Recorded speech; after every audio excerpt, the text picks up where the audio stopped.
Terima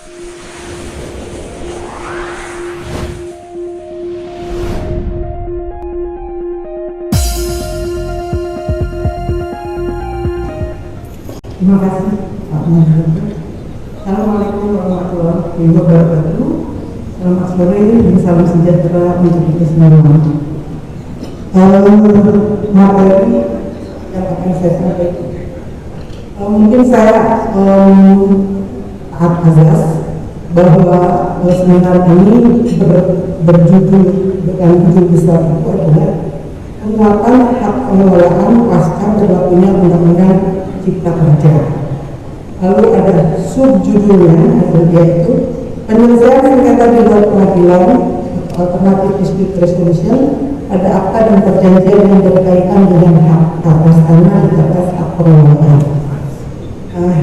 Tapi saya melihat juga kepada poin yang disampaikan oleh panitia bahwa apa yang akan menjadi pokok pembicaraan ini adalah penyelesaian sengketa pertanahan, tanah hak-hak lama, tanah hak milik adat, tanah swapraja yang sedang berperkara di pengadilan negeri. Lalu kemudian bagaimana eksekusi sengketa pertanahan? Saya menunjukkan kepada dua poin terakhir tersebut yang saya akan sampaikan di dalam materi saya ini. Mungkin tadi narasumber yang terdahulu telah menyampaikan tentang pengertian daripada pengelolaan. Tapi barangkali di sini terkait dengan judul penguatan HPL, barangkali penting untuk disinggung sedikit. Di mana sih letak penguatan HPL di dalam konteks UJK, Undang-Undang Cipta Kerja, dan kemudian ada peraturan pelaksanaannya banyak sekali. Tetap dalam kesempatan ini hanya menyoroti di pasal 8 maksud saya PP 18 tahun 2021, yaitu tentang HPL, hak atas tanah, kemudian rumah susun dan pendaftarannya. Nah, secara singkat saya ingin sampaikan terkait dengan penguatan tadi. Jadi HPL itu sebetulnya tidak dikenal ya dalam tatanan hukum tanah nasional. Namun HPL sudah dikenal sejak zaman pemerintahan Belanda dan istilah tafsir penguasaan. Nah, selanjutnya dari mulai peraturan pemerintah nomor 8 1953 itu telah diatur mengenai HPL ini, tetapi dengan nama penguasaan tanah negara. Kemudian ada aturan berikutnya yaitu PMA nomor 9 tahun 1925. Kemudian juga istilah HPL ini disebut juga di dalam Undang-Undang Rumah Susun, ya, sebelum diganti dengan Undang-Undang Susun baru. Kemudian juga tentang HPL ini disinggung juga di dalam PP tentang pendaftaran tanah. Tetapi dari beberapa aturan tersebut belum memberikan kejelasan HPL itu apa sih, gitu ya. Nah, terkait dengan aspek pertanahan ini sebetulnya sudah terdapat unifikasi hukum. Jadi yang menjadi acuan dari pengaturan tentang pertanahan ini tidak lain adalah Undang-Undang Nomor 5 1960. Nah, mungkin sedikit juga agak bercanda nih, dari produk peraturan perundang-undangan yang selalu berulang tahun hanya adalah UUPK. Jadi setiap tanggal 24 September itu diperingati sebagai hari ulang tahunnya UUPK. Karena UUPK ini sangat sulit untuk digoyahkan. Sudah dari tahun 2010 ya dilakukan judicial review, tetapi tidak pernah berhasil. Kenapa demikian? Karena tidak lain UPK ini sangat syarat dengan filosofis, karena ketentuan-ketentuannya mengatur secara filosofis dan menjadikan penjelasan itu menjadi peraturan perundang-undangan yang berbeda. Nah, di dalam undang-undang pokok daerah ini sendiri yang menyebut tentang HPL ini hanya di dalam penjelasannya, yaitu di dalam penjelasan nomor 42 yang menyebutkan kekuasaan negara atas tanah memberikannya dalam pengelolaan kepada suatu badan penguasa atau departemen untuk diperlukan bagi pelaksanaan tugasnya.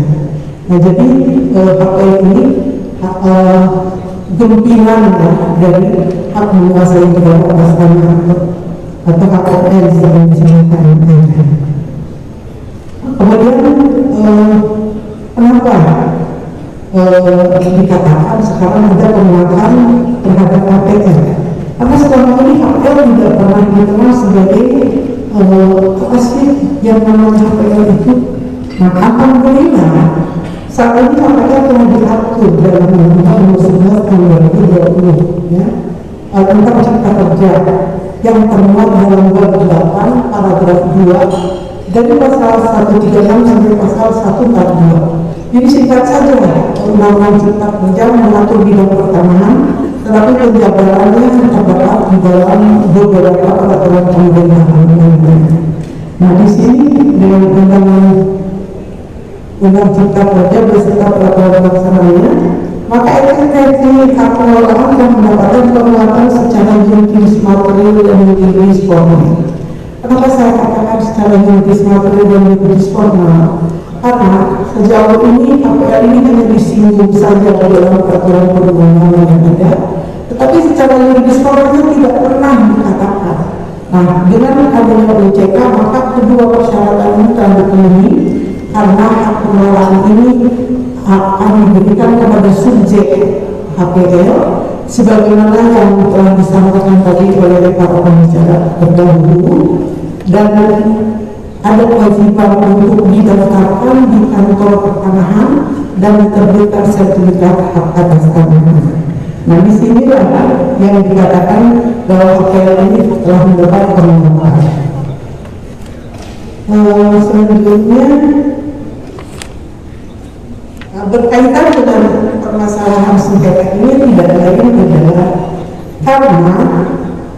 karena dari peraturan pelaksanaan Undang-Undang Cipta Kerja di bidang pertanahan yaitu PP 18 tahun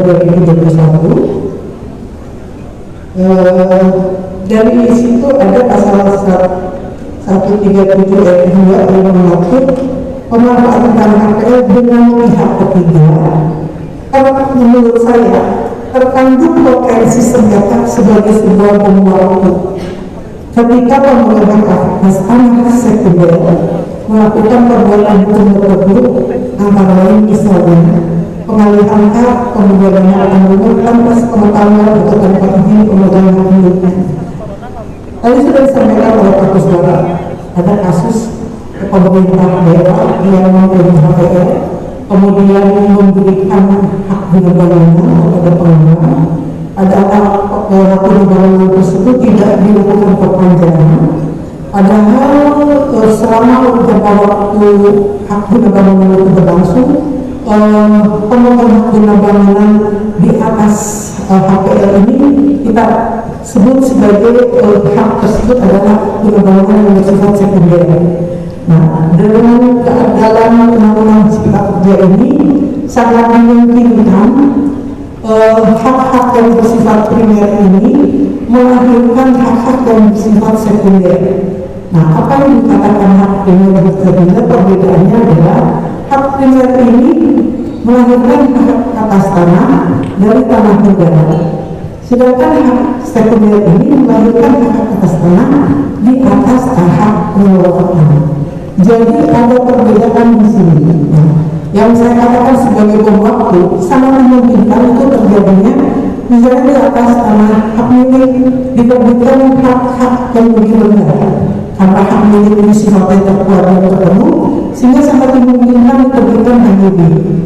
Nah, pada bidang hak atas tanah yang lebih rendah daripada status hak milik ini akan diberi status hak pakai atau hak guna bangunan. Nah, disinilah sebuah bom waktu bisa terjadi, yaitu pemegang hak sekunder ini dapat saja melakukan perbuatan-perbuatan hukum yang melanggar perjanjian yang telah disepakati, misalnya melakukan pembebanan atau melakukan peralihan hak dan lain perbuatan-perbuatan hukum lainnya. Di dalam pembahasan ini itu tadi sebagai introduction, saya merumuskan 3 permasalahan hukum, yaitu pertama, bagaimanakah keterkaitan antara pengelolaan dan hak atas tanah di atas hak pengelolaan dengan kewenangan notaris PPAT dalam pembuatan akta terkait. Nah, mengenai poin 1 ini sebetulnya tadi sudah disampaikan oleh narasumber terdahulu, yang tadi saya katakan juga sebagai sebuah bom waktu itu tadi ya, sangat memungkinkan. Kemudian bagaimana implikasi hukum dari akta yang dibuat notaris PPAT atas terjadinya peralihan perjanjian penjaminan dan pemanfaatan atau penghapusan hak atas tanah yang terdiri dari hak pengelolaan.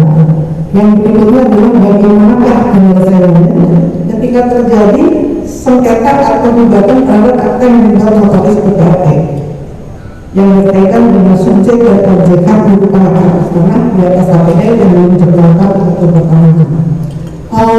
Di dalam kesempatan ini, di dalam tor itu justru saya ini diberikan arahan bahwa hak atas tanah yang dimaksud di sini yang menyebabkan sengketa itu bukan hak atas tanah yang sudah terdaftar dan sudah diterbitkan sertifikatnya, melainkan hak-hak lama, kemudian hak milik Anda dan apa tadi satunya hak milik Anda, tanah-tanah apa tadi apa?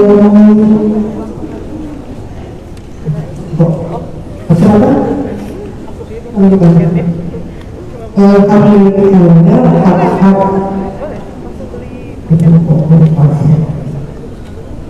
kita tolong mungkin ini saya ingin menggambarkan saja ada skema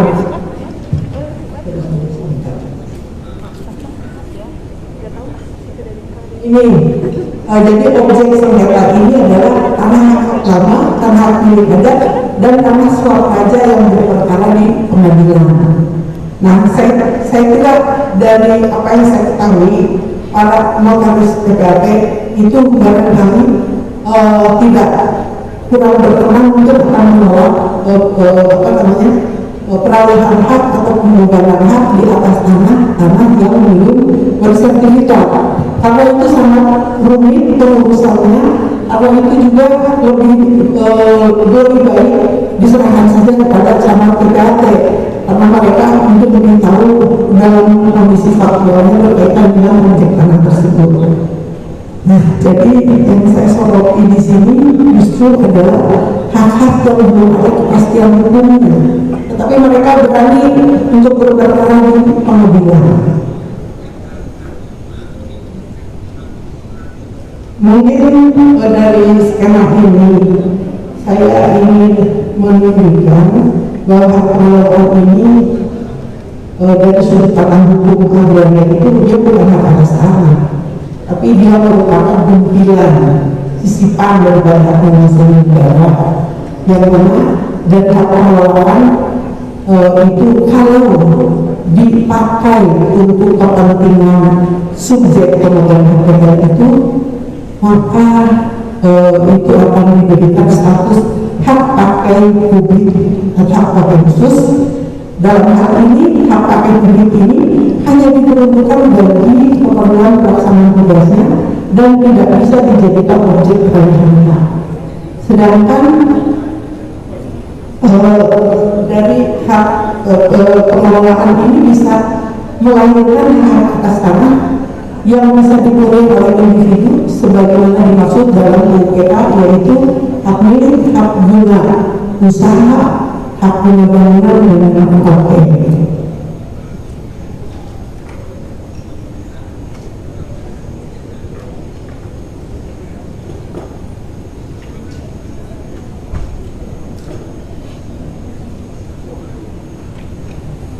Ini bisa dilanjutkan kepada pembahasan pertama, karena di sini saya juga ingin sampaikan kewenangan yang terkandung dalam AMN akomodasi negara tadi sudah disampaikan oleh pembicara pertama.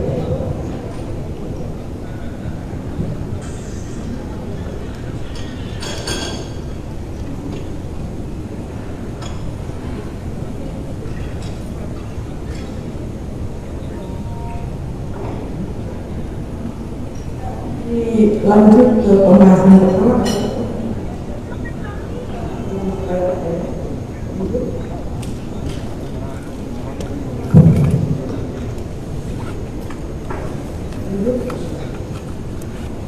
Habis kita ya. Mungkin di sini juga saya sampaikan juga pengertian daripada hak atas nama ini. Saya kira tidak perlu diungkapkan karena ini sudah ada di dalam undang-undang.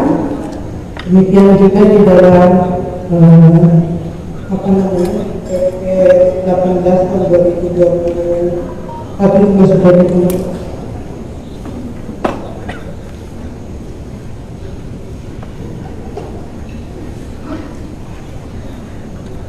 Bisa lanjut ke pembahasan kedua yang tadi.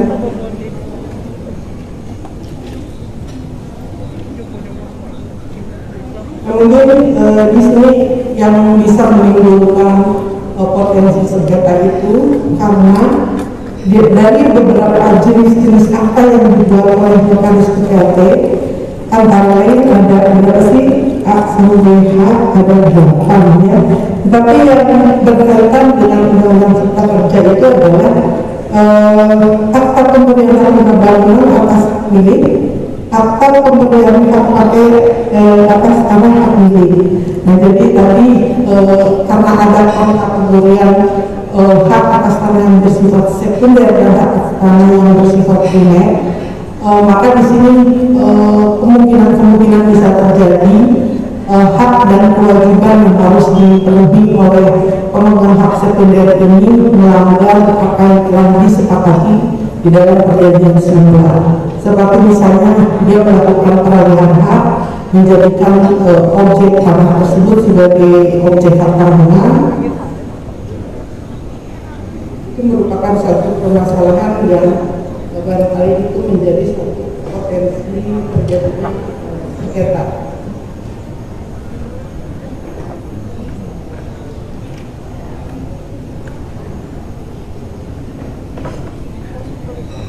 Konsekuensi dari dan implikasi ini mungkin identifikasi kedua ya. Konsekuensi dan implikasi hukum dari apa yang dibuat oleh PPAT atas terjadinya dalam janjian penjaminan pemanfaatan dan melaksanakan yaitu bahwa apa yang dibuat itu harus memenuhi syarat subjektif dan syarat subjektif. Dalam hal ini terkait dengan perbuatan-perbuatan hukum yang dimungkinkan dilakukan sebagai sebuah pelanggaran daripada perjanjian itu di memang provokasi ada waktu mau ada syarat subjektifnya itu adalah bahwa pihak ketiga penerima hak dari tanah di atas HPL yaitu jika perorangan atau individu adalah WNI atau badan hukum yang berkedudukan di Indonesia dan didirikan berdasarkan hukum Indonesia. Jadi itu tadi syarat subjektif dan syarat objektifnya yaitu status hak atas tanah yang telah diberikan kepada subjek hukum pihak ketiga penerima hak dari tanah HPL adalah berupa hak bina bangunan atau hak pakai. Nah seringkali hak atas tanah yang melahirkan hak yang bersifat sekunder ini yaitu bersumber dari HPL atau dari hak milik itu tadi. Waktunya 3 menit lagi. Bisa disesuaikan next slide. Next slide, mungkin ini next slide. Ini kembali kepada tadi objek penyelesaian sengketa ini adalah tanah hak lama atau tanah milik adat dan tanah swapraja. Nah, misalnya saya juga memberikan pengertian-pengertian, tapi mungkin tidak perlu dikemukakan karena ini sudah menjadi pengetahuan umum. Apa sih tanah hak milik adat? Tidak lain adalah bukan adat tertentu, tetapi justru tanah-tanah yang mempunyai kepastian hukum hak milikannya. Nah, disinilah belum ada kejelasan mengenai subjek dan objeknya. Kemudian kalau tanah swapraja ini adalah tanah-tanah yang dikuasai oleh kesultanan, ya, seperti Kesultanan Cirebon, Surakarta dan lain-lain. Nah, kalau dilihat kenapa kota Cirebon ini dari sisi investasi kurang maju atau berkembang, maaf kalau di sini ada orang dari Cirebon, karena sebagai besar lahan dari wilayah kota Cirebon ini merupakan tanah eks swap raja, dan beberapa pun sengketa yang terjadi di pengadilan belum mendapatkan penyelesaiannya. Lanjut. Nah,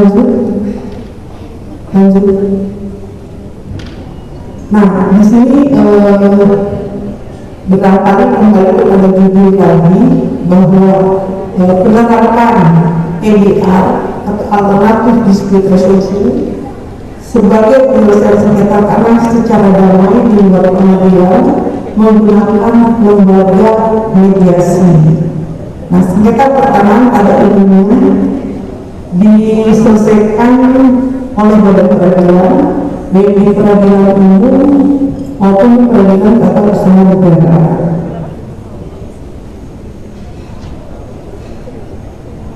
Menit lagi, boleh, mohon maaf.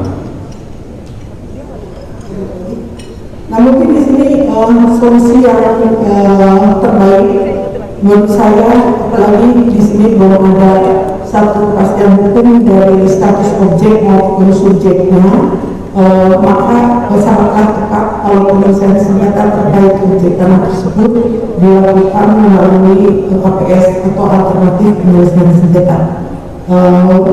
Penyelesaian sengketa ini adalah penyelesaian atas kesepakatan dari para pihak dengan tujuan mencapai kedamaian. Mungkin itu aja yang bisa saya sampaikan, barangkali nanti bisa berkembang di dalam diskusi. Terima kasih. Assalamualaikum warahmatullahi wabarakatuh.